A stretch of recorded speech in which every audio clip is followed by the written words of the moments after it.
Good evening.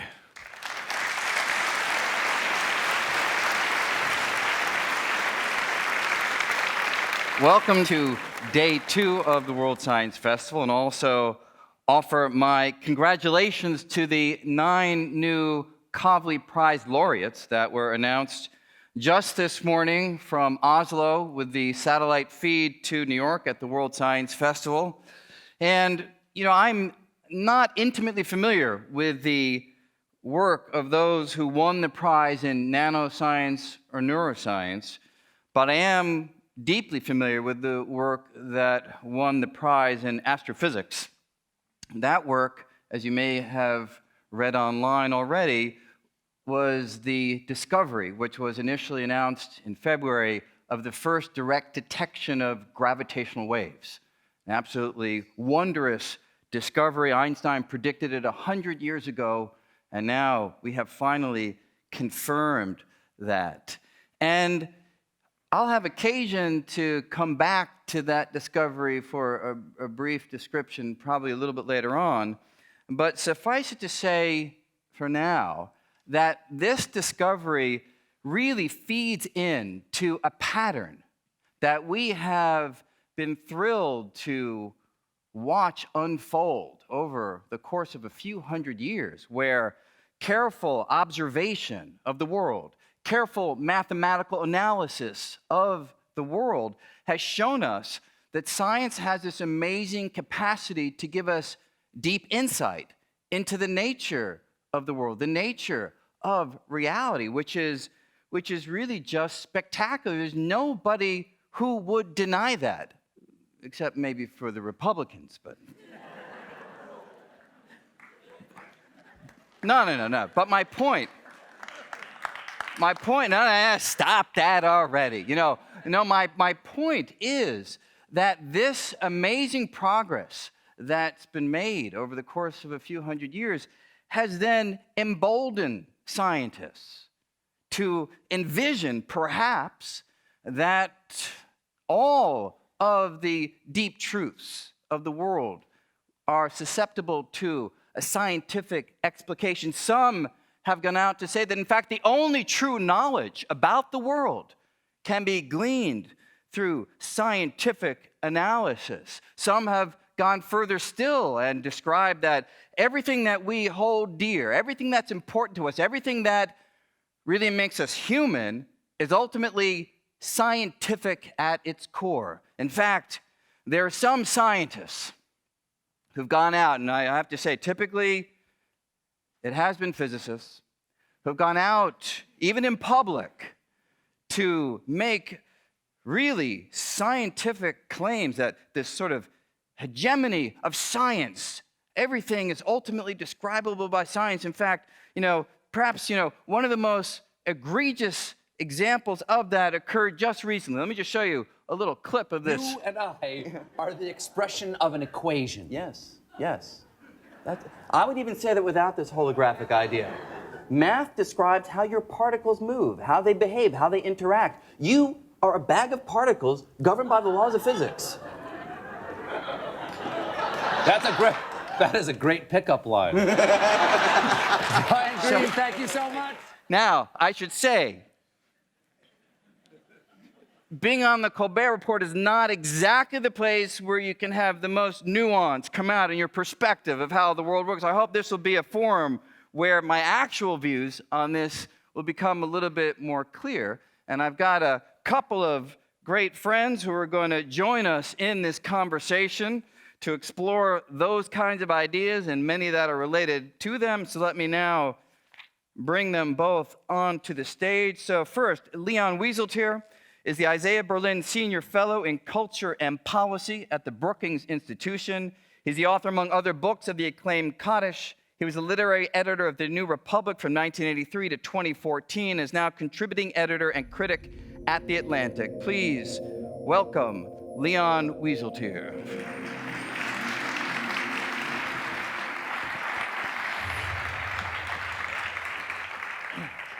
And we are also thrilled to be joined by Miguel Nicolelis, who is the Duke School of Medicine Distinguished Professor of Neuroscience, Professor of Neurobiology, biomedical engineering and psychology and neuroscience, founder of Duke Center for Neuroengineering, founder and scientific director of the Edmund Lilly Software International Institute for Neuroscience. He's also founder of the Walk Again Project, an international consortium of scientists and engineers dedicated to the development of an exoskeleton device to assist severely paralyzed patients in regaining full body mobility. So thank you for joining us. Thank you.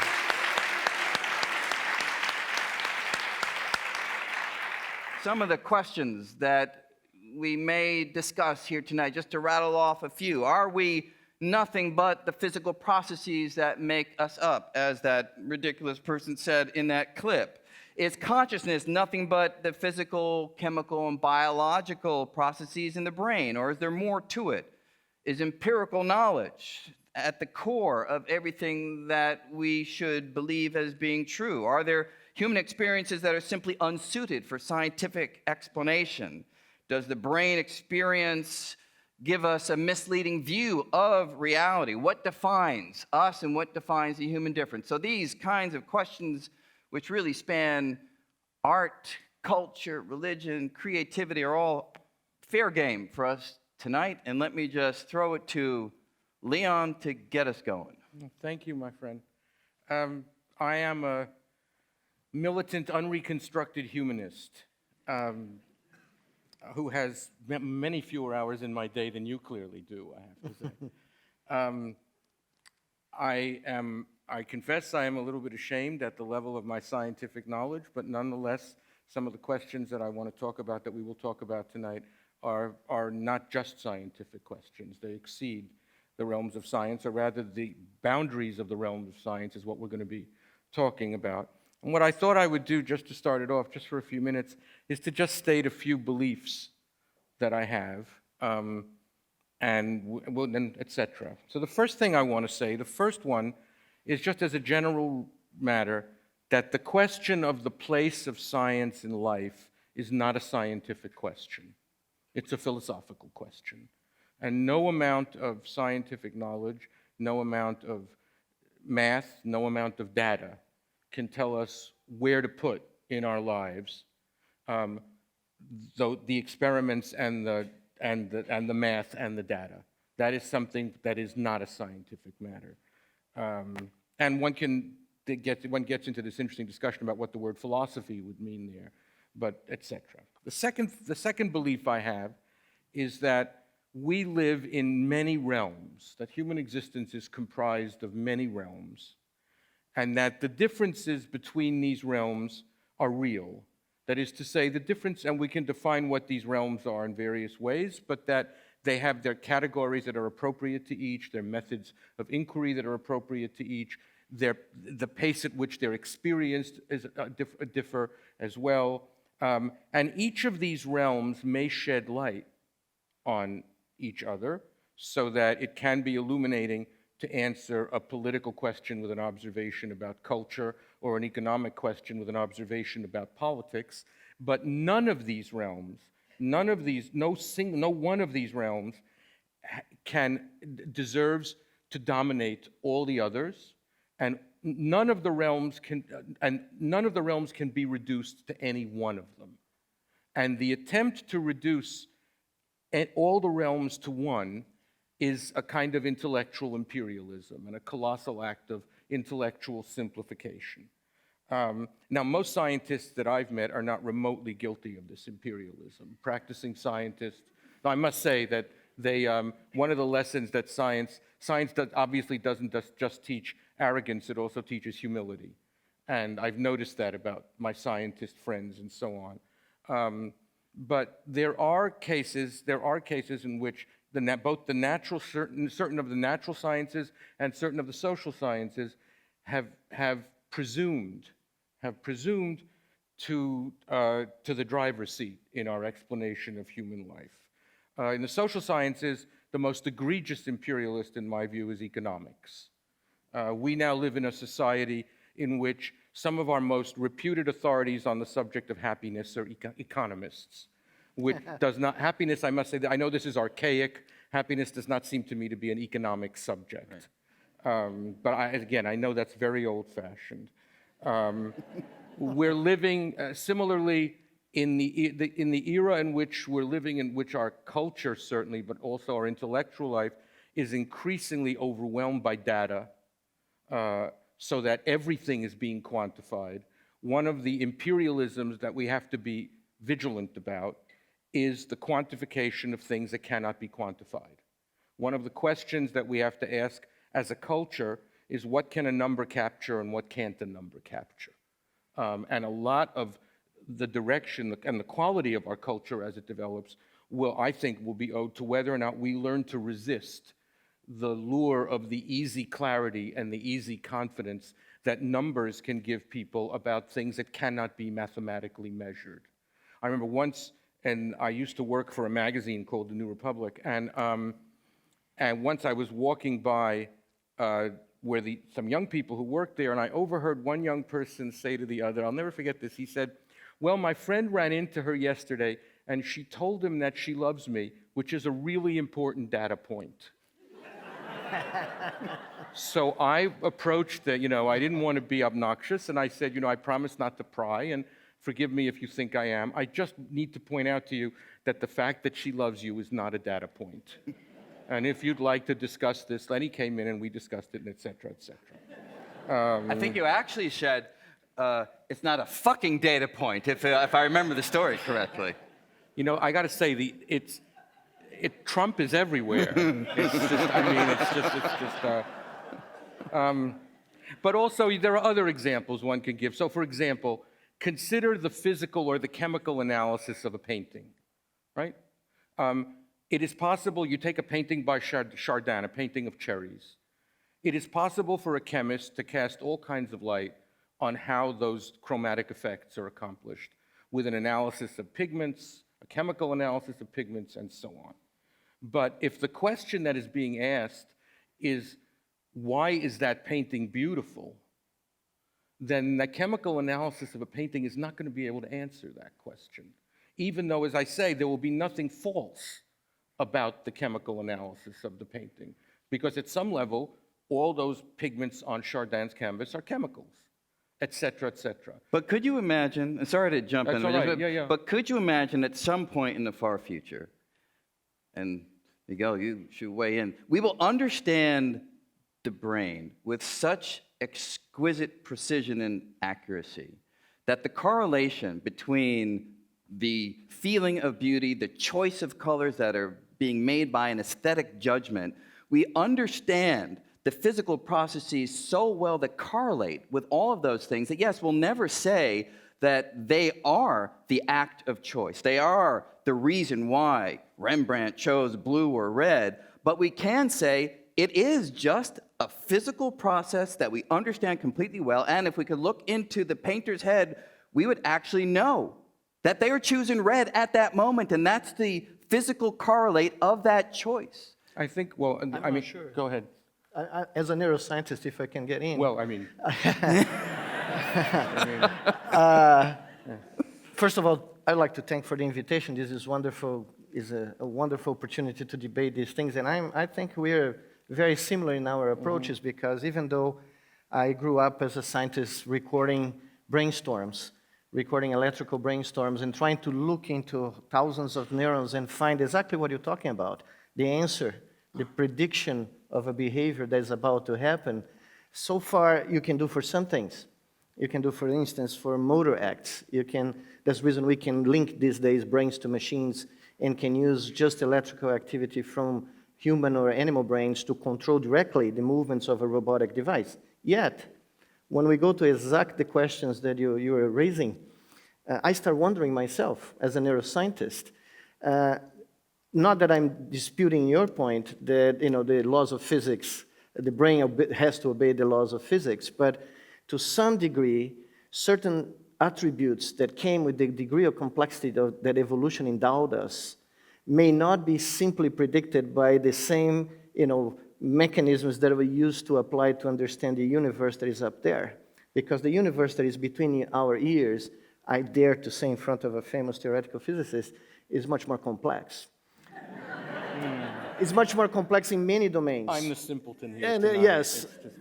A small footnote, I would say that I completely agree with you. And the reason why I do physics is because it is so much simpler. Yeah.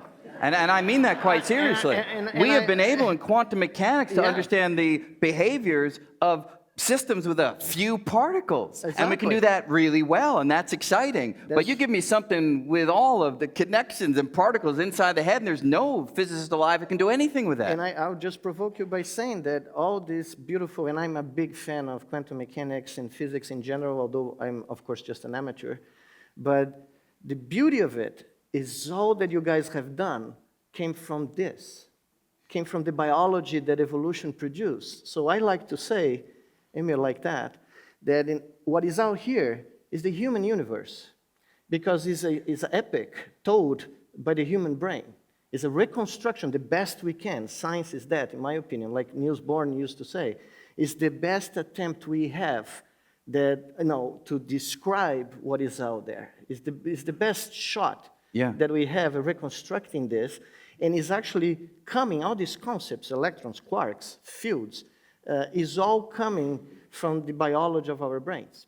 Wait, so are you saying that when we contact aliens in the far, far future and we ask them for their view of how the universe is put together, there's a chance that they're going to come out with something radically different from anything that we've discovered here because their biology is different? We were talking about this in backstage. I think if I'm from the 60s, so I'm a Mr. Spock's fan, right? Growing up in Brazil, Mr. Spock was a hero. You talking about the Star Trek Star Mr. Spock Trek, or the yeah, other guy? yeah. No, that's And Dr. Dr. Spock. It's No, Dr. I think they're Spock. both doctors, but Dr. anyway. Spock. But I would say, exactly, that's my point, that if you go to Vulcan, in natural selection, evolution in Vulcan has been completely different, and a completely different brain has evolved with completely different properties. Mathematics, logic, science may be very different the way they express these concepts and the way they reconstruct the universe. And there is a chance, I cannot deny that they may come up with an explanation that may have some overlaps with ours, but may be completely different from what we And claim. not isomorphic, not just a different language. You're saying, no, you're could saying, be. saying literally different. But I have to believe that if there are Jews on other planets, say,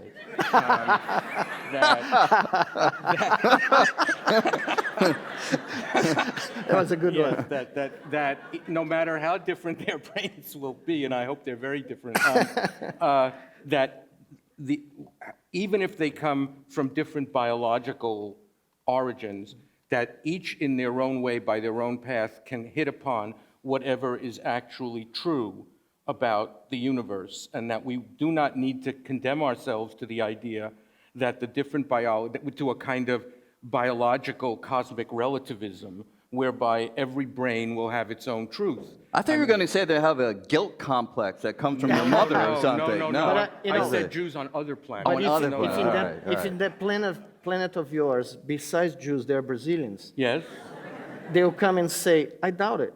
Let's try to do the experiment. It's a difficult experiment because, they haven't arrived yet. But I think we should be open to this, as I think, after what I heard from you, I think neuroscience has to be open to all the issues that you raised. Yeah. Because when we talk about the brain, we tend to, as neuroscientists, be away or try to be away from these big questions. And I think that it's time for us to open up. Let me just say two things. I think first there is a difference between neuroscience and the reception and the use of neuroscience in our culture. Yeah. And one of the things that I see happening that so alarms me is the way in which more and more people are now sitting at the edge of their chairs waiting for the latest bulletin from neuroscience so they can understand how to proceed or understand their own lives. Absolutely. So you get books that tell you that Proust is a neuroscientist, for example, to which my thought is immediately, well, if Proust is a neuroscientist, then I've already read Proust, and I don't need neuroscience. Or that Jane Austen is a game theorist. We've had that too. Similar response, similar response. So I think that one of the things we have to be aware of, there's the science, and then there's the uses to which the science is put. Generally, it's been my observation that people do not like living with uncertainty. Yeah. And the two sources, the two most reliable sources of certainty that they can find are science and religion. Now, the search for certainty in both of them often betrays the spirit of both science and religion. but people need to feel that in some way their lives are an inevitable outcome of something. So are those different, though? I mean, how? Well, so I that think you they have operate. these two, yeah. I think they operate differently, and I think that that's vulgar science and vulgar religion, because obviously doubt and skepticism is an important part of both inquiries. But people don't always describe religion in that way, of course, right? I mean, that's probably a distinct view from what most people envision as an environment in which faith is meant to guide your perspective, as opposed to some sort of skeptical, quizzical point of view. I think there's no. I mean, go ahead. no. I think. I mean, this is just a detour because I wanted to make another point about what we were saying. But I think that there is no religious tradition that doesn't include, not just in its depths, but at any one of its sophisticated levels, important elements of doubt and skepticism. In other words, it is, I say, it's a vulgar idea of religion. The belief in God raises as many questions as it answers, except for people who don't want questions raised. And people have a powerful interest, some people, in not having questions raised. They want the matter settled. And they look for, as I say, for sources of certainty, for sources of intellectual confidence about their circumstances. And they don't like the feeling that they are burdened with the full responsibility of their circumstances, et cetera, et cetera. But the other thing I wanted to say, when we're talking about the painter, it's very important to make a distinction, I think, between causes and reasons. Yes. I think that an artist's production, a painting, has both. It has causes in the sense that in some way it was the product, I mean, you know, the Divine Comedy was the product of Dante's brain, not just his mind. But reasons are something else. In other words, reasons are the question of why an artist made certain decisions, both small decisions of execution and large decisions of conception and interpretation. I don't believe that those decisions can be explained only in terms of causes. No, I really don't. No, I'm with you, because one of the things I have been looking lately, because of this interest in large-scale brain activity and how it may either determine or influence, you know, art and other aspects, is that there was a moment in our history of art that people were just painting like a photographer, reproducing form and shape in very precise, and that was how an artist was rewarded, by basically reproducing what is out here in great detail. And suddenly, at the beginning of the 19th century, and that's the painting I brought from Turner, you know, shape starts being exploded. You know, things start exploding, and the painters start saying, I don't want to paint what is out there and everybody sees equal. I want to paint what I see, what comes from me, from the inside. I want a representation of my brain's own point of view. That's how I as a neuroscientist, I would put. And light, the reflection of light, like what we see here in the Snowstorm and Steamboat of Turner, was basically this beginning of the Impressionist movement, in which shape suddenly started to disappear, and in modern art, it exploded. Funny enough, this explosion of space, this disappearance of space, coincides with the investigation in physics of the very little and the very big. When you go back to the atomistic view, you know, of nature at the end of the 19th century, and you come with, you know, quantum mechanics and general relativity, and space in our conception explodes from the very tiny to the huge, to the whole universe. And I found it very beautiful that these analogies, this period, shows this correlation in art and in science, where you're coming out of these boundaries. But I would say that if you look at that Turner, that whereas it's certainly true that he was studying the difficulties and the dramas of perception itself, I wouldn't read it entirely as an allegory or an expression of his inner states. I think that he would have said that that painting was what it looked like.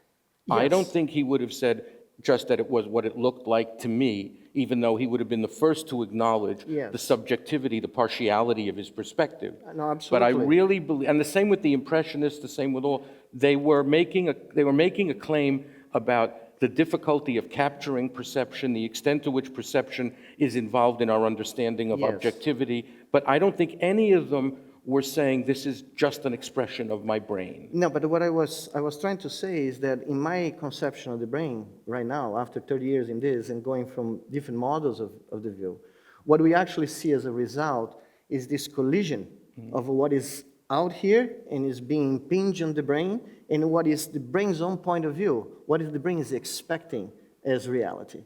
And it's this collision, and I remember Picasso saying, when a journalist asked him in Paris, what was that painting about, one of his cubistic paintings, and he said, well, if I knew, I would not have painted. Right. You know? Yeah, well, there's this, you remind me, there's this wonderful story about Matisse, who near the end of his life was commissioned to paint a fresco in a small church in Vence in the south of France. And a filmmaker asked for permission to film him painting. And he granted permission, and then when it was over, the filmmaker showed him the film, and Matisse was horrified and didn't want the film shown. And when the filmmaker asked why, the artist said, because your film makes it look like I knew what I was doing. Yeah, I mean, I think, there is, again, I think that this whole thing we're getting at in different ways about the extent to which we can invoke subjectivity and objectivity and what the relation, Amartya Sen has this wonderful concept that he calls positional objectivity, meaning that, and I think it means is that obviously there's no such thing as a view from nowhere, right? There is no such thing as perfect objectivity. But the impossibility of that perspective, whatever it would be like, it's even impossible for us to imagine, to conceive of what it would be like, that does not condemn us to imprisonment within subjectivities either scientifically or humanistically conceived. No, I can see that it. there is some negotiation between what comes from inside and what is outside that allows us to make certain claims about our representations of things outside to say that they're accurate or true or deep, et cetera, et cetera. Yeah, but what is that? Can I just drill down a little bit? Because I love the idea that you describe of the distinction between reason and causes. And it feels right. I mean, all of us feel like we make these choices, and it's more than just the causal influence of things that are happening inside us. There's something else. But is that real, or is that an illusion? Is that just the right kind of language in order to capture a human experience? I mean, I'm interested in both of your perspectives on this, but is there anything more beyond the physical when we're talking about what's happening up here? Or is it just the physical, and ultimately does it all come down to chemistry and biology and physics, or is it more than that? Now, there are people who spend their lives struggling with the so-called hard question of consciousness, right? I mean, the easy question that most people describe is, look, we can understand how the brain processes information in the world, takes it in, is able to generate behaviors from those stimuli. But the hard part is usually to assess what it means to feel, what it means to actually sense what's happening out there in the world. And I, at one point, and still am to some degree, was a complete reductionist, right? It is just the molecules and atoms. And the one thing that slightly made me question that, and I still do at some level, is, there's this... Colbert. Well, Colbert did it too, always does. But but there's this old neuroscientist story about Mary in the room. You know the one that I'm talking about. Now, we have like I don't know if everyone's familiar with this. I don't know if it'll be that useful, but for me it was a real kicker in the head when I first encountered this. And we have a little video clip to describe this scenario. So if you could bring up that Mary's room video, that would be great. Imagine that in the far, far future, there's a brilliant neuroscientist named Mary, who, for some reason, is confined to a room in which everything appears in black and white.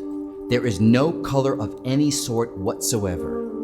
Mary can study and access and examine the world outside, but it all comes to her only in black and white. Even so, Mary is able to reach a goal that has long eluded humankind. She totally and fully unravels every last detail about the structure, function, physiology, chemistry, biology, and physics of the brain. She knows absolutely everything there is to know about the behavior of the brain's every neuron, every molecule, every atom. She knows precisely what goes on inside our heads, the details of all neural processes that cascade when we see a beautiful red rose, when we marvel at a rich blue sky, or when we encounter something in a curious shade of orange. One day, I see a team. Mary is allowed Yeah, I to know. leave her room, and the very first thing she sees is a plump red tomato. Now here's the question. From this experience of the color red, will Mary learn anything new? Will she shrug and just move on? Or will she be surprised or thrilled or moved or gain some new insight through this actual experience of color? And if she does, what does that tell us about the limits of a purely physical description of the brain and consciousness? Which, of course, I mean, the point of that story, which was raised, I guess, in 1985, I think it was, Frank Jackson, neuroscientist. I mean, the idea, philosopher, the idea was, if she does learn something new by virtue of actually experiencing color, or it could be anything, it could be love, it could be passion, it could be anything, if the act of experiencing something tells you more than just what you learned by understanding the physiology of it, then there's got to be something more in the world than just the processes. I mean, did that ever kick your head the way it did mine when I first encountered it? Well, I can describe to you a recent experiment that goes into Yeah. this line. We did, in our lab, we got rats, adult rats, and we put infrared sensors implanted in their heads. And as you know, mammals cannot detect, they cannot see infrared light because they don't have photoreceptors for their wavelength, and they don't have temperature sensors that get, temperature sensing for infrared. So we implanted those, and we basically put animals in an infrared universe where they have to track infrared beams to find sugar water, and they love to go after sugar water. But what we did was to get the output of this infrared detector, electrical output that describes the magnitude and orientation of the beam, directly into the touch cortex, the part of the brain that codes for touching. And in about 3 days, adult rats that have never experienced infrared were touching otherwise invisible light. They were actually tracking beams of infrared and finding sugar water just by experiencing what we don't know because we still cannot interrogate them, but they were having some sort of tactile experience and they were able to track that infrared light. So next time, we put that in the visual cortex because after all, visual cortex is used to detect electromagnetic radiation. And in 6 hours, these rats were able to track infrared light with one detail. They could merge infrared wavelength with visible spectrum. So we had a task in which half of the message was coming in visible light and half in infrared. And to solve the maze and find the sugar water, they had to combine both of them. And they did. So, and these are adult rats, adult brains, that according to many theories, although the brain is plastic throughout life, that piece of cortex would be dedicated just to visible spectrum or touch. And that's what I was trying to say. Mm-hmm. I was just trying to say that the old vision that the brain is just a passive decoder of what is there, I think is gone. But that's still describing a functional response to a stimulus that a third party has access to, isn't it? No, because the cells in the brain, when we look at individual neurons, they now had responses to both tactile and infrared in a very nonlinear way. We couldn't predict how these neurons would map that relationship. So they create an internal representation, and which it was not predicted by the models, the linear models that we're using to try to predict that. And the animal could make sense of that. But it's all still physics and physiology. There's nothing more than that, absolutely. right? But that's the reason I'm saying. But is that your view? No, I'm just trying to say that the reason the brain is so complex, and although the laws of physics, of course, are the basis of its functioning, is that it is a self-adapting complex system. It's like an orchestra that when it plays a song, at the very moment a note is produced, is already changing the instruments that produce the next note. And this is a recursive loop that goes continuously. But there are many ways to play a song. There are many ways to solve and play a concert. And there is no single correct way to play a song. No, in fact, that's another principle. No, and it's, just speaking from my own neurons, I think that only a physicalist could have come up with that question. The idea of whether or not Mary actually learned something new the first time she saw red. Yeah. Only So what's your view, though? So, Well, she learned about the richness of the visual world. She Yep. learned about, she may have felt gratitude about being alive. Right. She may have been stimulated by the heat of the color. Yep. I mean, there are lots of things she learned. Now, but does that mean that there's more to the world beyond? yes, look, Yeah. you know, we get into these definitions of reality.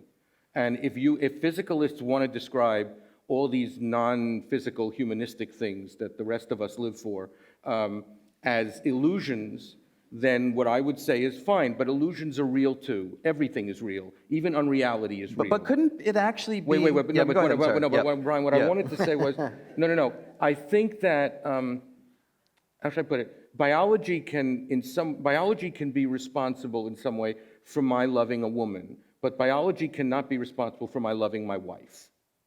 Because the experience of love is an experience that has reasons and that it involves us as self-interpreting beings with desires.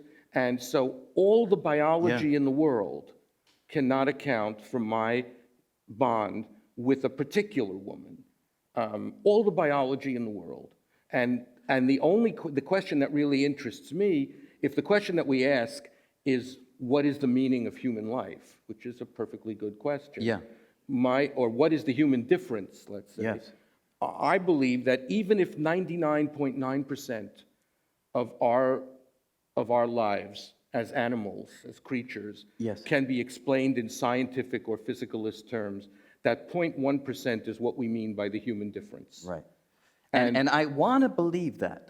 And I want you to Well, then- convince me of well, that. go right okay? ahead. You know, I mean- and I'm trying. But, I'm you know, trying. But can I just I push a don't little bit harder, just so I can get it? I've tried Actually, to you know come what? up. You live that way. I do. I Yes. do. And I live with a certain kind of tension between my understanding of how the world is put together according to scientific insight and my intuition, the intuition that everybody has, that somehow that isn't really describing it all. It's the 0.1% or more than that. That Whatever somehow it is something is, else. yeah.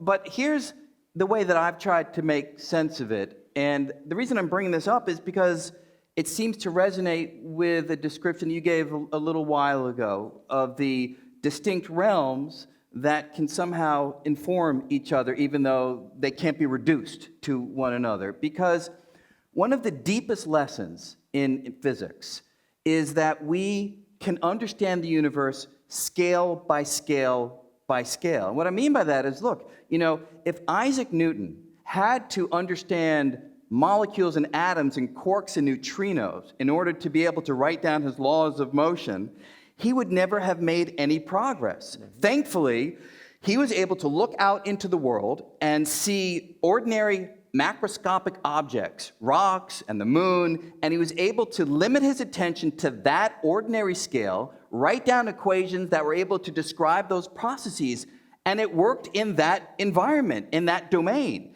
And then as we got better at examining the world, we were able to penetrate more deeply. We did get to the molecules and atoms, and holy cow, a whole new set of equations, a whole new vocabulary needed to be brought forward, the vocabulary of quantum physics, and it works incredibly well at that scale. They're not in contradiction. Right, You can get one from the other. So that's a preamble to the way that I would try to make sense of what you said, which is, some sort look, of you know, pluralist way. yeah. So when we're talking about the human difference, when we're talking about trying to explain, say, why one loves their wife, maybe it is ultimately all the physical, but the language, the relevant language to use is not that of quantum physics. Yeah. There's just a better language, but nevertheless, it still is just all quantum physics down there acting itself out, even though that language offers no insight. And Well, there's, no, there's you- another point I think is important to be made, because I think we're in the same camp here, is that just because you have a scientific view or try to look for a scientific explanation for this phenomenon, you know, love, creativity, you know, faith, belief, it doesn't mean that you're devaluing the uniqueness of the human condition. As a scientist, as a neuroscientist, I think one of the biggest missions of science, in my humble opinion, this moment, is to bring the uniqueness of the human condition to the forefront. Because we are not machines. We are not just super complex digital computers. Everybody talk about computers, everybody talk about technology, and I use technology, I love technology, and I connect brains to machines for a living. But I think, if I can say that. Look, no rational machine would ever come up with the internet, right? Yes, yes, but what I'm trying to say is that I have seen in the last 2 decades or so, with this speed, of the integration technology in our daily routines, sort of almost I wouldn't say a devaluing, but putting in the second plane the uniqueness of our human attributes. And what I'm concerned about is that our over experience, over immersion with machines may actually be contributing to trimming some of this beauty, some of this unique human condition. But I read your book on wow, this. thank you. And I read yours too. Oh, thank you. In hardcover or softcover? Free. Oh, thank you. But the argument that you gave in your book strikes me as less radical than the description that might be gleaned from what you just said. So tell me if I'm wrong. What I got out of your argument in the book was that if you focus on modeling the brain as a digital computer, so in more technical terms, like a Turing machine, we don't need to go down that trajectory, but if more or less you model it as a digital computer, then you gave some convincing arguments that ultimately will fail. Oh, that's not what's going on. No chance of working. But it seemed quite clear that if you were to go beyond the domain of digital computers into more sophisticated kinds of computational devices, maybe probabilistic Turing machines or things of that sort, then the arguments that you gave would not be as airtight. So are you really saying that there's more to us than machines, or are you saying that there's more to us than digital computers? Yeah, no, the argument of the book was about digital computers, Turing machines. Right. In fact, we finished by saying that devices like quantum computers, for instance, is an open question. We didn't approach, Ronald Sicurel and I didn't approach that issue there. What we're trying to say, using, as you saw, Gödel's incomplete theorem and other arguments, even Turing's own original work, is that humans, or human brain, is a hypercomputer. It's something above a Turing machine. And a Turing machine would never be able to simulate. But for this conversation, isn't that just another kind of machine? It's a more sophisticated machine, but it's just a machine. That's a very interesting question. It's a very interesting question. You. Appreciate that.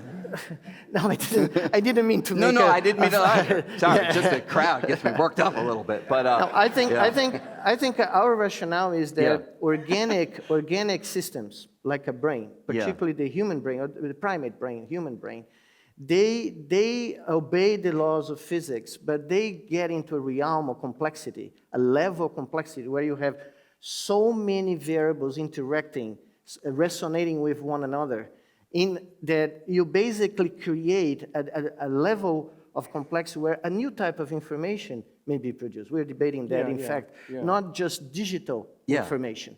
So the example I gave, we're debating was, a classical example in medicine, in neuroscience, is the phantom limb sensation, where you have a patient, I had a few, where you have an amputation. The patient is fully aware that his leg, let's say, was amputated, but he's having a feeling. He's having pain on a piece of the body that doesn't exist anymore. No digital machine would be able to solve that ambiguity, because you can come, forgive me, you can come in front of the patient with the leg amputated, and he will say, no, I know that you amputated my leg, but I feel perfectly fine that I'm touching the corner of the bed with my toe, and my toe is hurting, because that's what he had a problem that required the amputation. So you have that ambiguity where at the same point, on one side, there is no leg, but the brain is telling him, you have your leg. See, but I would reject the analogy of the non-physicalist, non-material dimensions of human experience to the fantasy of a phantom limb.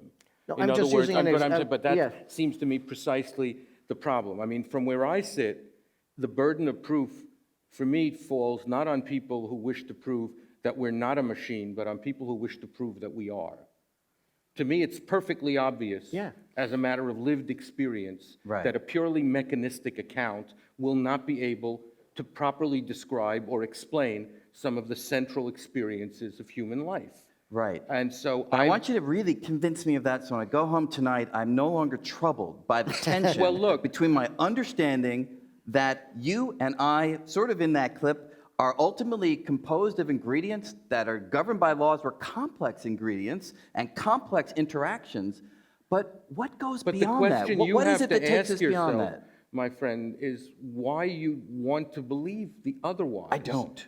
You see, you mean in to other believe words, that the... what is the seduction of the mechanistic or physicalistic account Actually, of it's not human seductive, experience? it's repulsive I at find some it level. repulsive. Right, yeah. I find so it, we're together. We are. You know. We are completely repulsive. I mean, I think one should make. Not you. I mean, just. No, but I think you can make a distinction. There is science and there is scientism. Yes. There is biology and there is biologism. There is economics and there is economism. The ism is the thing that makes me nervous. The ism is that imperialist thing. The extension beyond. The idea that there's nothing controversial about saying that for the past 500 years, for as long as it's existed, Michelangelo's David has been marble, has been stone. Perfectly uncontroversial. And that at every moment that we look at it, it's still stone. The physical account of it is always true. It also is incredibly banal and doesn't tell me terribly much about why it is that I'm staring at that statue. So scientism is the idea that all you need to know is that it's stone. And the humanistic critique of that would be nobody in their right mind would deny that it is stone. Yeah. In other words, the idea that the scientific, the physicalist, the material, the biological, the chemical, the physical, you name it, that all those dimensions are at play. Right. I mean, that's not under any threat from any sane humanist. Right. Right? But isn't that... there is the opposite. There is the opposite. But isn't that a pressure. little bit of a straw man? Because I think most of us would totally agree that if you just described it as marble, that couldn't possibly be enough to answer the questions for why we're staring at it. But if you have a fantastically rich and nuanced appreciation of the brain, this gloppy gray thing that's interpreting the photons that are bouncing off the statue, then you might be able to give a completely straightforward scientific account of why it is that you're staring at it. Well, that scientific, then then give the account of how such an explanation would explain the beauty of the statue. Yeah, not the contours of it. Yeah. Not, So I wish that I could. Well, No, but that's a no, very No, good you point. don't wish. I wish that I couldn't. You're No. absolutely right. But- I but- phrased but it there's a- incorrectly. but there's a ve- But this can is I a just very lay good- out the framework, and then Yeah. you can critique of it? The framework, I think, would be you have this biological system that's gone through thousands and thousands of years of evolution in order to be able to have propagated and survived, and therefore it has a certain biological, chemical, physiological, physical structure such that when it encounters certain kind of macroscopic forms, it responds in a particular way. And I could imagine, we can't do it, but I could imagine that we one day will be able to give an account where we will say, aha, this brain is going to respond in such a way when it encounters this kind of stimulus. Right. Let me just say, but those responses will eventually be articulated in words and in concepts. Yes. Now, there is an infinite variety of words and concepts that could be used to form what we do whenever we see such things, which is an interpretation. Yes. Right? We interpret everything. But that's a very good point, because even from a biological evolutionary point of view, from my point of view as a neuroscientist, each one of the human beings that ever lived, live, and will live are unique. Because the absolute explosion of combinations of states that you could produce in a brain will get, millions of people looking at Michelangelo and have a complete different interpretation, a feeling, a reading of what is there, because even though what you said is absolutely correct, evolution, in fact, I like to say that the process of evolution is almost like a copyright protection mechanism for copying our brains. because it was done through an infinite sequence of random events that cannot be reproduced. Even if you could, rewind the tape of life, Stephen Jay Gould said that if you rewind the tape and let it go again, we wouldn't be here. Right. So I think that biology could account for exactly what you say, that the combinatory explosion of connectivity and states that the mind can come up because the brain has a history. Each one of our brains has a history. It has built its own point of view over our lifetime and is unique. But if I replicate that brain without having it gone through all of that history, right? Let's be just fanciful for half a moment. How? If I somehow was able to replicate it, atom by atom, neuron by neuron, even though it didn't have that historical evolution leading to the form that it currently has, presumably you would agree that it would react in the same way as the brain that went through all that process. I'm not a mathematician, but wouldn't that be almost like a non-tractable problem? Because you take the age of the universe to simulate that thing, or more. Billions of years of simulation, because you're talking about trillions of parameters that have to be updated in a millisecond to be able to simulate. Otherwise, your model will diverge. Yeah, I wasn't even saying simulate. I'm saying build another biological object. Oh, that's easy. In Brazil, we know how to do that. It's very simple. So the real question is that maybe it? you could make it president. Well, maybe, I mean, we can make it here. No, there. Oh, yeah, we're gonna have there. one here. There I don't know. Yeah. So to what extent is the history vital to the function? Well, I think the evolutionary history is pivotal, of course. Our brains are reflecting the evolutionary history of our species. It's millions of years.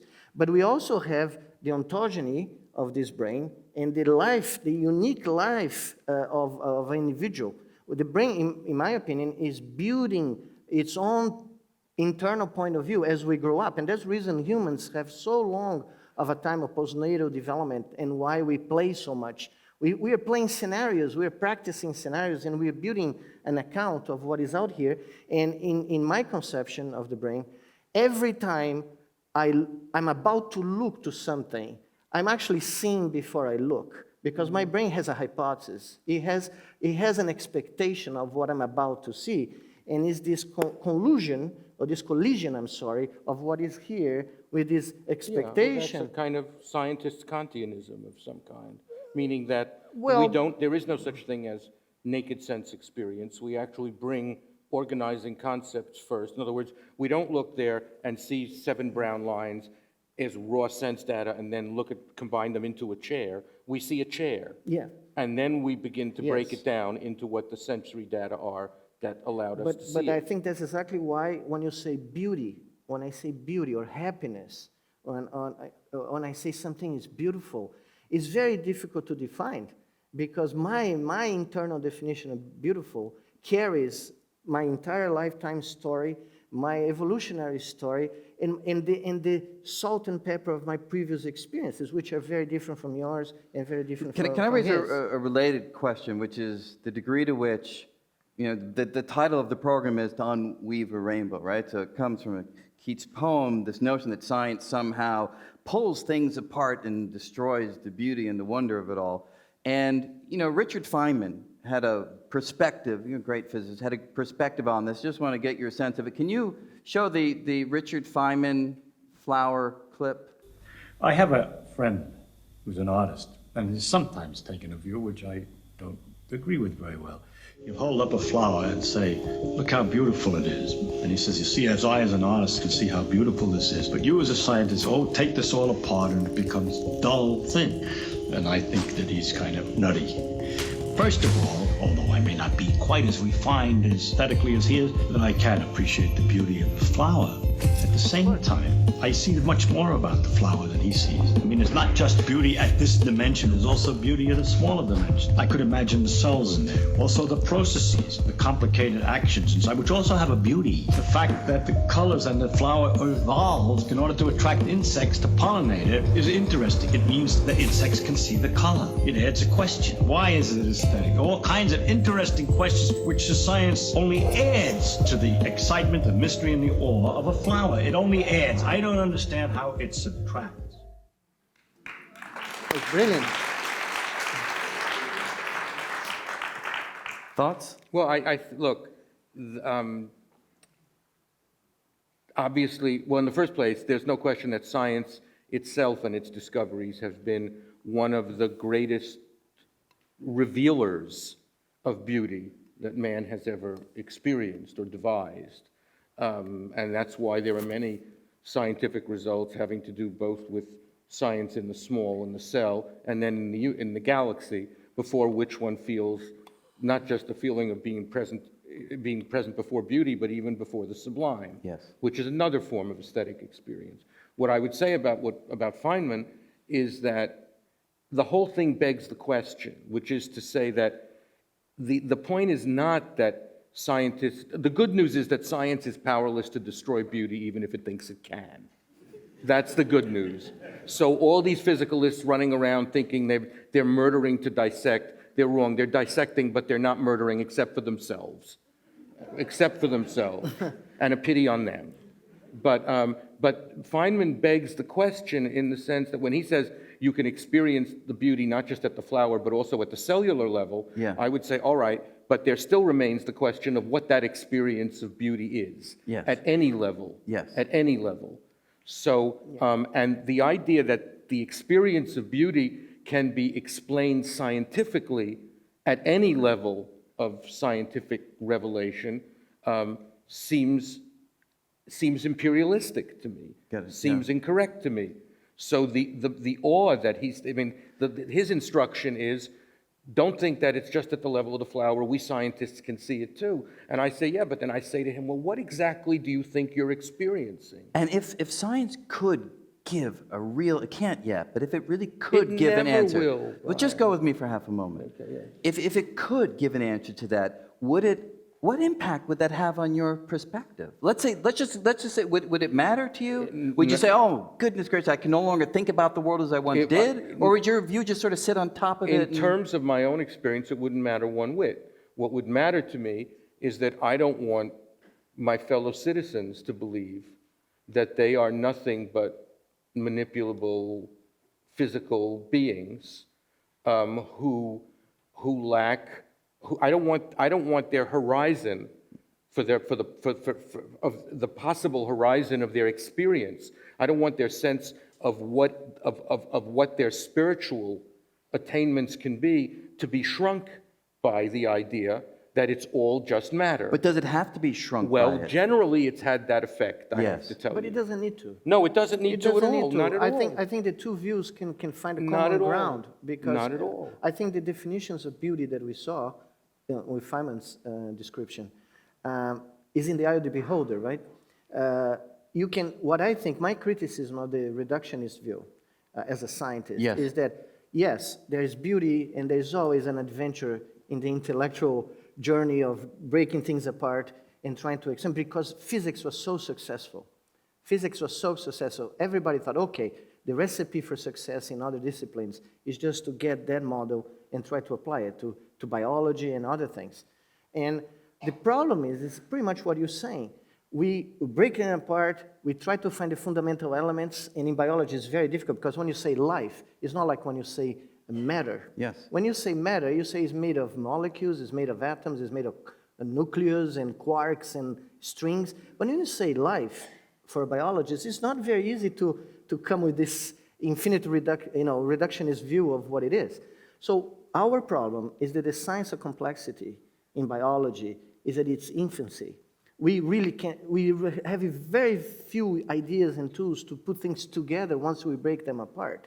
But Manuel, do you think that the question of what complexity means and how it should be interpreted would be changed or in any way affected by the discovery of unimaginable degrees of complexity? In other words, does it really matter that the complexity is going to get greater for the search for what the meanings of that complexity will be? Yeah, I never thought about it. But what I can tell you is that the way we approach a complex system today, like the brain, is with tools that we approach systems that are not self-adaptive, self-referral, and as complex as this system is. Because when you talk about a functioning brain, you're talking about an exchange of information from multiple levels, from the circuit level, from the cellular level, from the molecule, from the quantum level, and you're also talking about a dissipative system, like Prigogine used to say, with the environment. You're exchanging information, you're exchanging energy, materials, right? You have an island of negative entropy trying to keep together, not to dissipate. And the tools that we have to approach these systems are, in my opinion, at their infancy. And that's the problem. You can break it apart, and in physics works very nicely, but in biology, we should be able to put it together, and that's where the difficulty emerges. But I think we're sort of both from different ways arriving in a similar place. It reminds me, do you know the parable? There was a British philosopher named John Wisdom who once gave a parable, made up a parable about the question of whether or not, of what's called the cosmological proof of God's existence, the argument for design, that owing to the complexity that we see in nature, there must be a designer, etc. So Wisdom made up the following parable. There are two explorers in a jungle, let's say the Amazon jungle, and they're cutting away and cutting away and cutting away, and they enter deeper and deeper into the jungle, and suddenly they come upon an acre of perfectly manicured and landscaped lawn, a beautifully kept garden. So one of them says, it's chance. The other says, no, there's a gardener. So the one who says it's chance says, why don't we stay the night and see if a gardener turns up? So they stay the night. Of course, no gardener turns up. So the man says, I told you there's no gardener. So the one who believes there's a gardener says, no, all that means is that maybe we couldn't see him at night. Okay, we'll rig up some lights. They stay, nobody comes. You see, I told you it was chance. He said, no, it's just a gardener that can't be seen at night in a light. Then let's put up an electric force field. They put up an electric force field, nobody comes. You see, I told you it's chance. He said, no, all we know is that the gardener is invisible at night in the light and immune to the electric force field. They do this on and on until the first one says to the second, you know what, let's go, because what you mean by a gardener, I mean by chance. You just described a Swiss garden. Yes, exactly. Because I have been there for 3 years. They look pristine, and I never seen the garden ever. Well, all right. So I got a question from you from our streaming audience. Do you think there's moral worth to taking one position that you're describing over another? Why might it be valuable to accept the limits of science? Well, look, we haven't talked about the moral implications of these things, and the reason I didn't bring them up is because the first thing that matters is whether or not what we're saying is true, not whether we're saying it's morally useful or socially, that it has any kind of social utility. I think obviously there are different scientific accounts of human life that have different ethical implications. Yep. You just look at the history of the moral interpretation of Darwinism, for example. Yep. In the late 19th century, Quite Darwinism fraught, was interpreted in an almost fascist way, the survival of the fittest and so on. But then liberal evolutionary biologists 20 and 30 years ago began to argue that actually natural selection is of course the case, but what we're naturally selected for is not cruelty, but altruism. And so you have a whole literature about the evolutionary origins of altruism, which accepts the biological evolutionary determinism at some level, but has a totally different moral implication. The real question is not, the first question has to be not what are the different moral implications of different scientific pictures of life. The real question is, does morality need a basis in science at all? At all. Right. Are ethics naturalistic, or are they not? And there are obviously different views about this. Well, the traditional view, of course, is that science doesn't have values, and it's just as good. But that's a very simplistic way of looking at things, of course. Yes. But that's a very interesting debate, because look at today what is happening. If you read any regular book on robotics, what is robotics and artificial intelligence is doing out there in the economies around the world, and how many in the next decades or so, how robotics may displace millions of jobs, because menial jobs or not so menial jobs may be done by machines.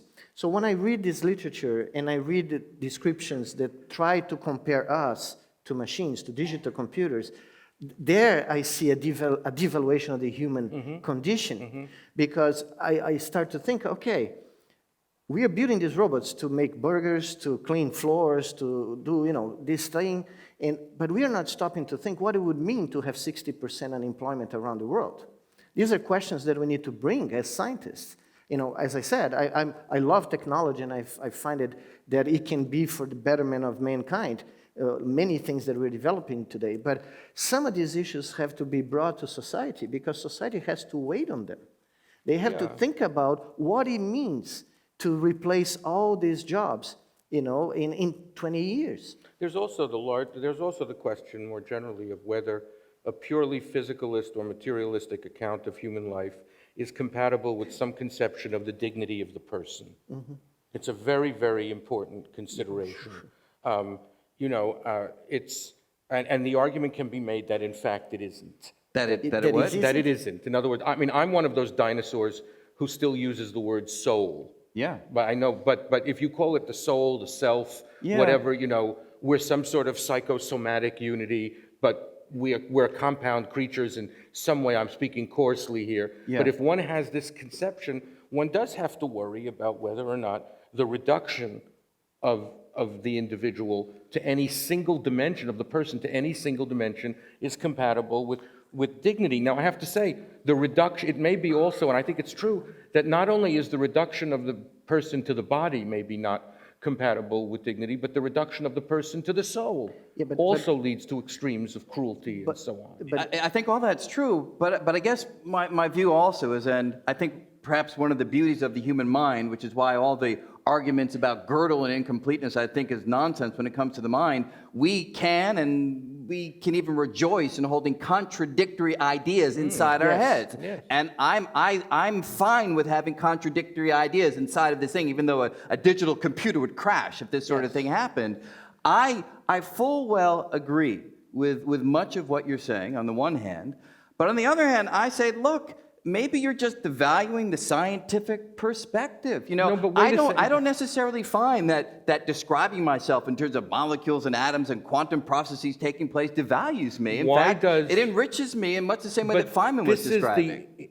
Forgive me, this is sort of the insecurity that I find in certain scientists, not as in, I mean scientism scientists, which is, what is threatening to the scientific analysis of life when you suggest that the scientific analysis of life simply cannot account for all of it? Yes.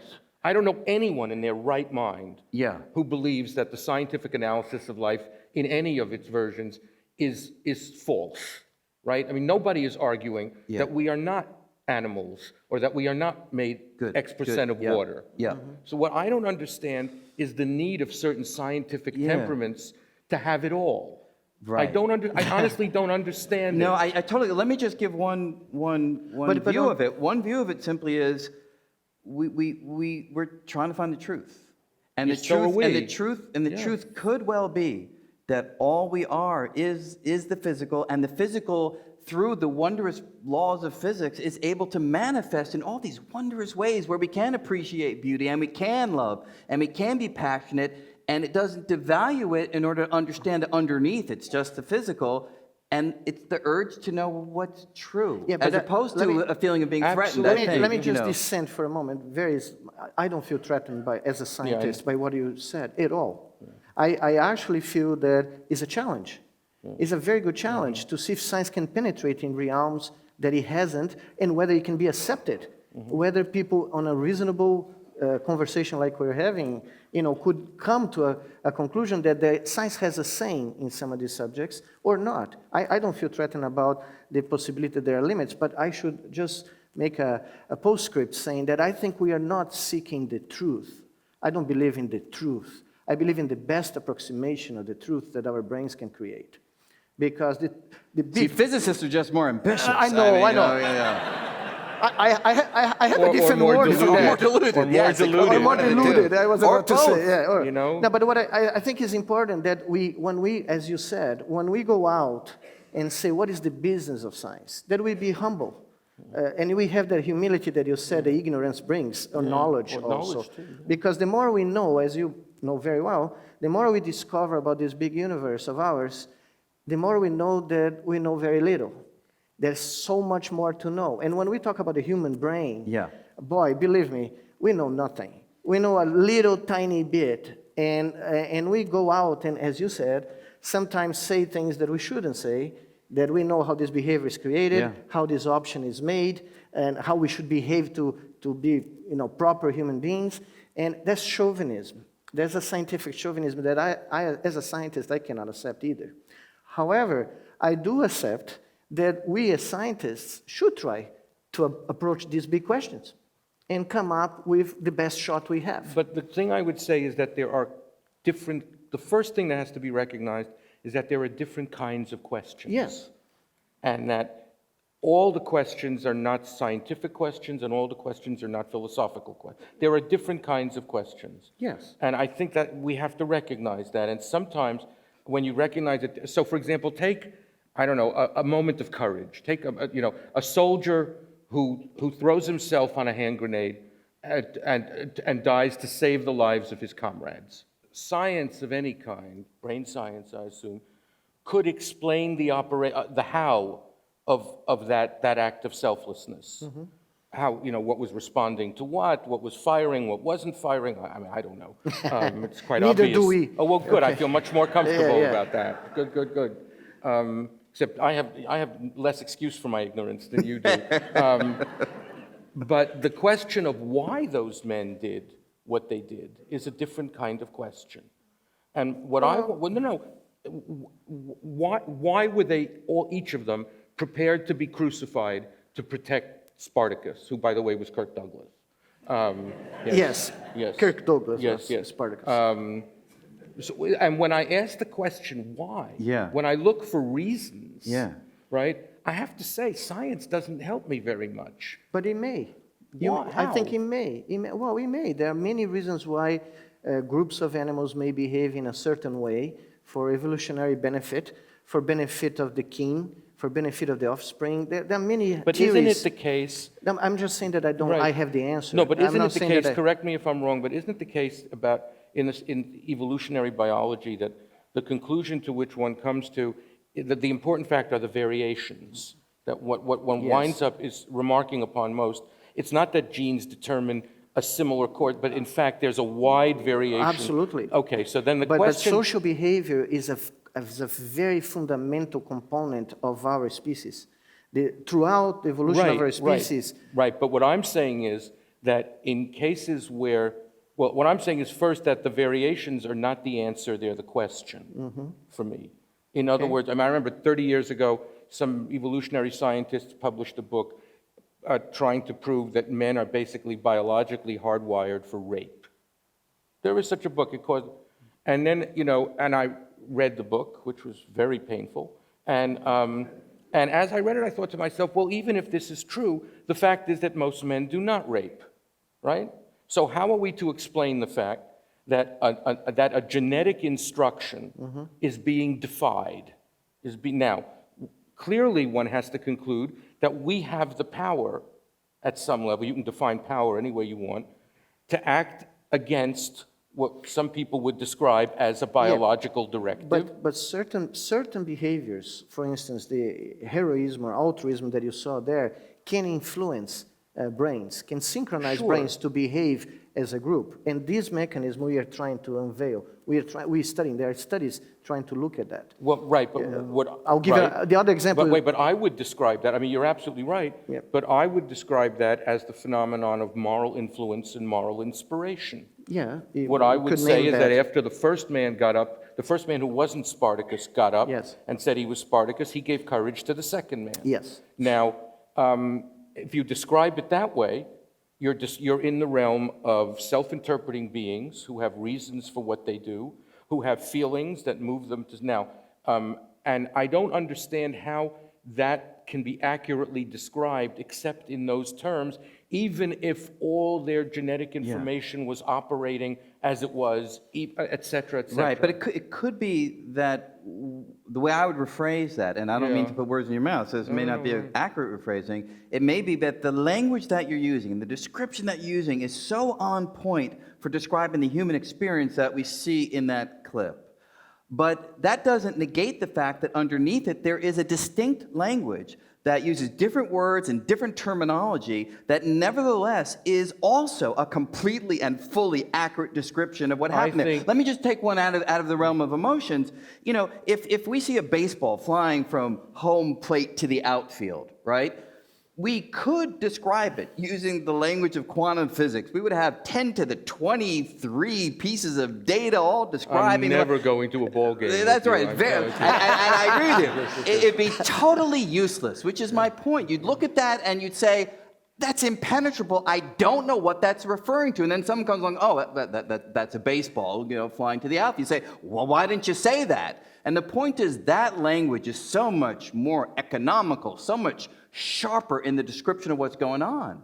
And it could well be that a version of that story applies to the articulation of what happened there. Except that I don't think that the physicalist interpretation of that hit could explain why the players are playing the game or why the people are there to see them play it. I don't see how it could explain that. But for those reasons, that game would not be taking place. Yes. And that ball or that physical event would not be taking place over center field.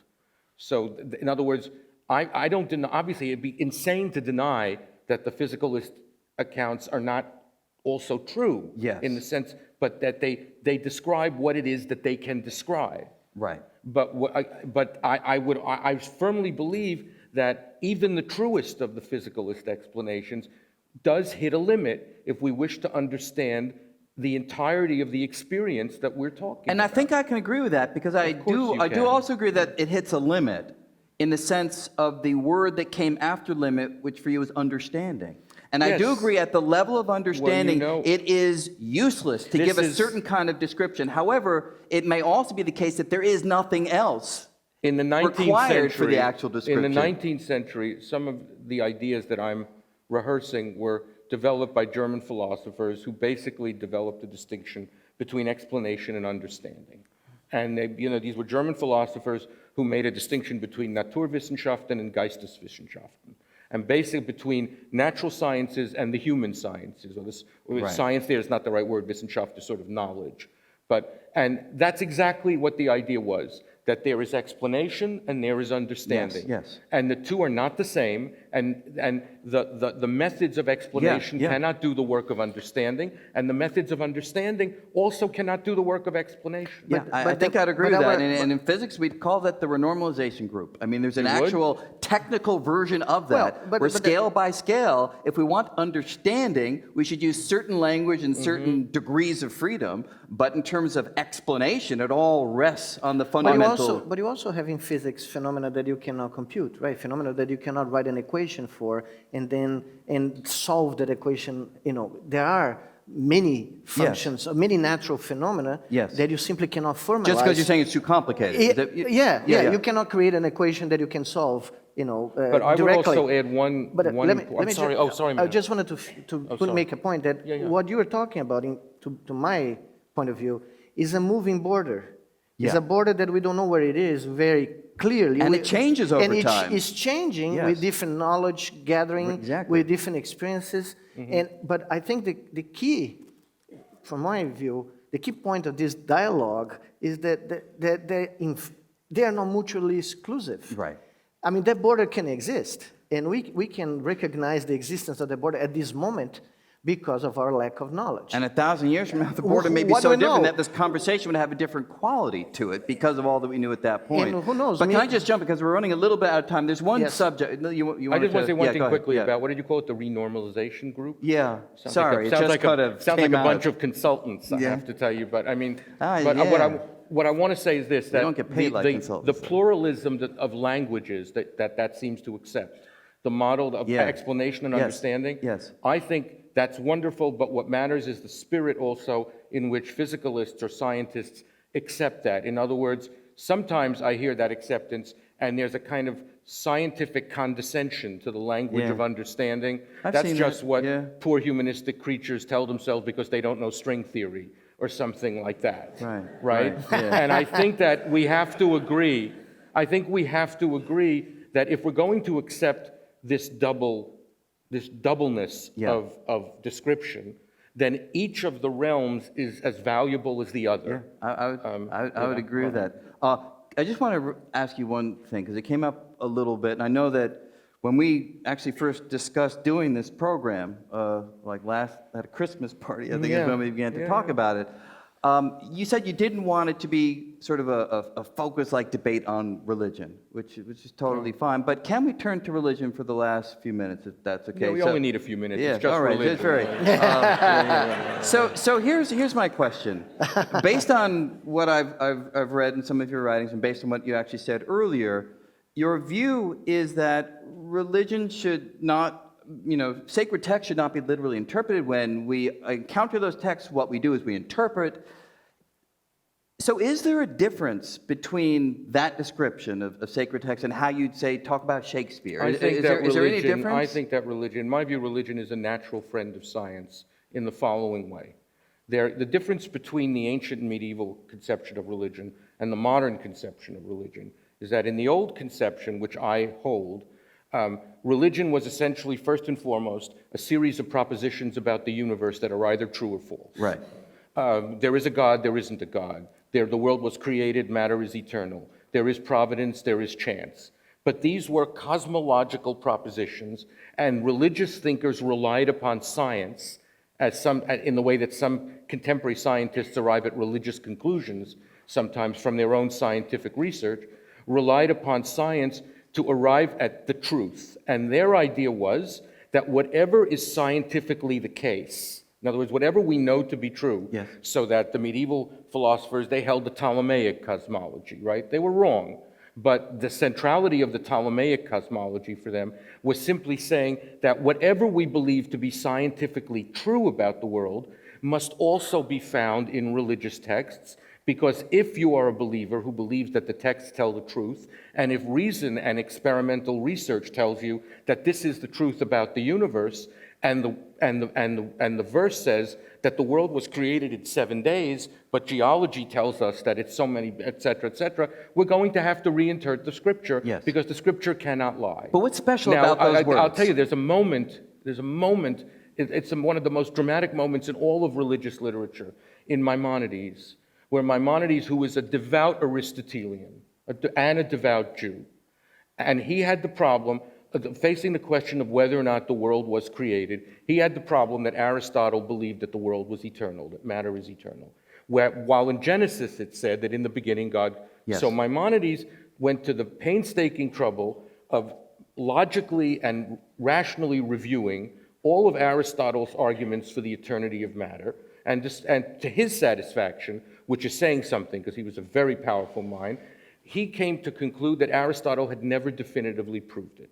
And so what he wrote was, and this had Jews burned his book for this in the 13th century, he wrote that we continue to believe the account in the scripture, but if we could have proved scientifically that matter was eternal, we would have had to reinterpret the verses to be consistent with scientific truth. But why not throw the verses away? So I don't mean that with disrespect. No. But what's special about those words? What's special about... They're special to people... No, don't clap. Wait, It's not like a thing. This is a please, real that issue applause here. is way Yeah, too easy. I agree. Please.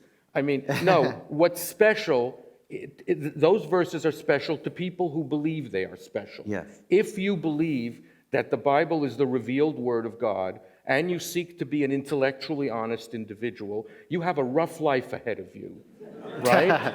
There's a lot of work to be done. Yeah. There's a lot of work, what is and the it would problem? be easier in some way, as you say, just to throw them out. But it would be disrespectful to people who believe that they contain truth to throw them out, and so they are, the honest ones, are left with the great task of reconciliation. And that, to my mind, even though I'm not going to reveal here my own beliefs, they're not exactly orthodox, but to my mind, that work of reconciliation is a very noble endeavor based upon a very high aspiration to intellectual integrity. But why? What is the problem of thinking about religion as an innate property of the human brain of trying to explain where I came from, where is everything coming from? So I think that the first... You can find, but, right? but I think biology is that too. No, sure, but I have a feeling that religion thinking probably started the first moment the first hominid jumped from a tree walk bipedally and look at the sky and saw that thing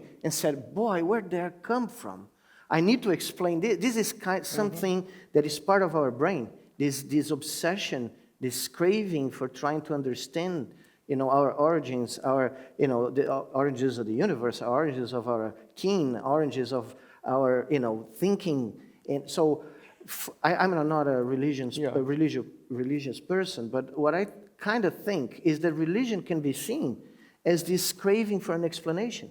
This an attempt. Well, it's what Thales, remember? Yes. Thales was looking at the sky. Exactly. And, of course, fell backwards down a well. And there are documentations, the paintings that you see in the caves in southern France, Lascaux, Altamira, well, these guys were putting their hands, they're painting these animals in perspective, using the three-dimensional distribution of the rocks to create the effect almost of a creation, image. The attempt by means of reason to overcome a mythological or animistic view of the world is obviously one of the foundations of our civilization, and nothing less.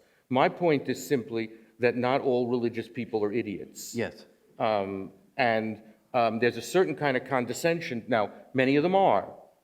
But I have to tell you, I've met a lot of secular idiots in my lifetime, too. Look, let me tell you let me give you one little example of that as we're running out of time. I was invited to a closed-door gathering a number of years ago that was, I forget the exact name, I think it was called like Science and the Spiritual Quest. I thought it was interesting, so I went to it. And it was all Nobel laureates, national. I thought that we were all going to sit around the table and have nothing to talk about, because I thought we'd all sort of say, well, there's not much to and amazingly, I was the only one who was coming from a perspective that wasn't looking to religion and spirituality as a vital part of the truth. I mean, everybody was meant to give a presentation, and I was sitting there like with my jaw jars as like Nobel laureates singing psalms. I mean, it was a very eye-opening experience to me, because these folks are not idiots, and yet it's a vital part of the world. It's not a vital part of my world. But Brian, look what's happened. There's a great, hilarious irony in the recent literature on the evolution of consciousness, right?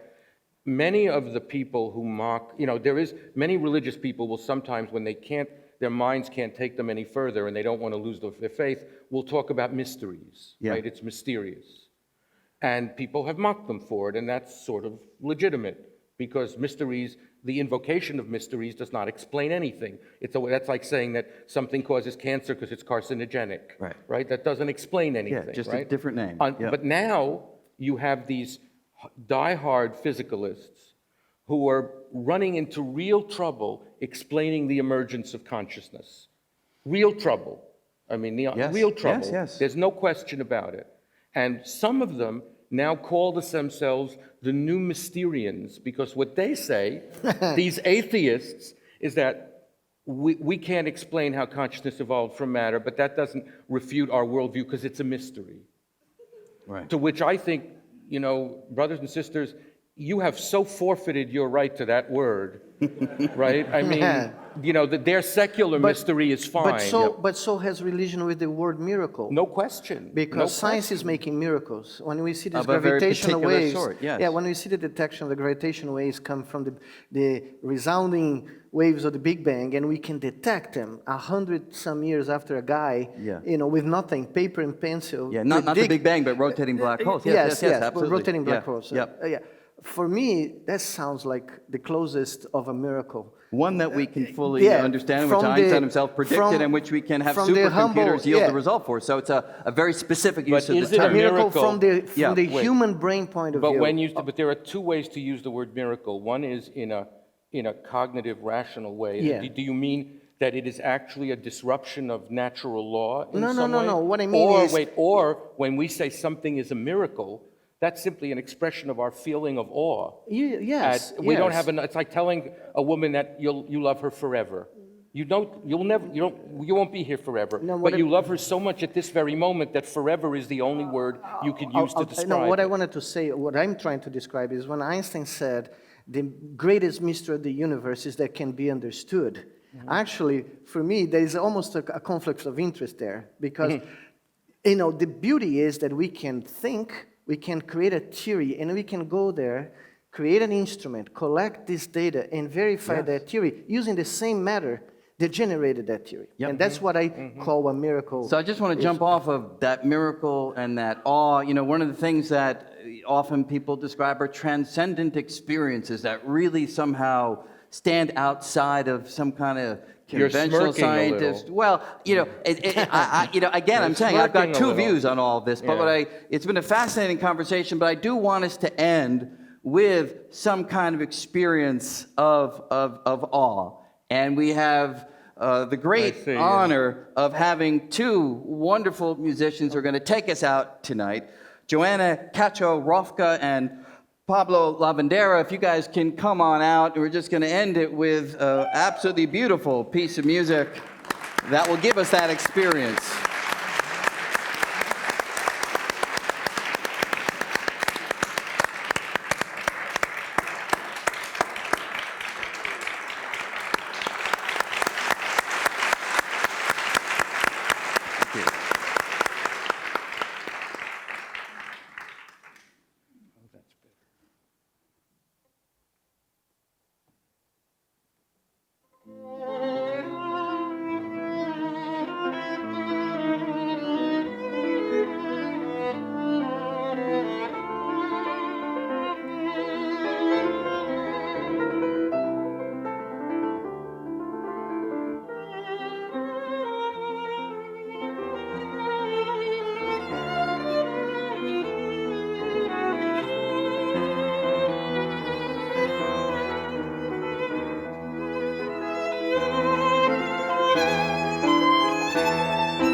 Fantastic. Thank you. Thank you. That was beautiful. Really, wonderful. Beautiful. So thank you very much. See you at other events. Sir. Thank you very much. Thanks. Thank you. Wonderful.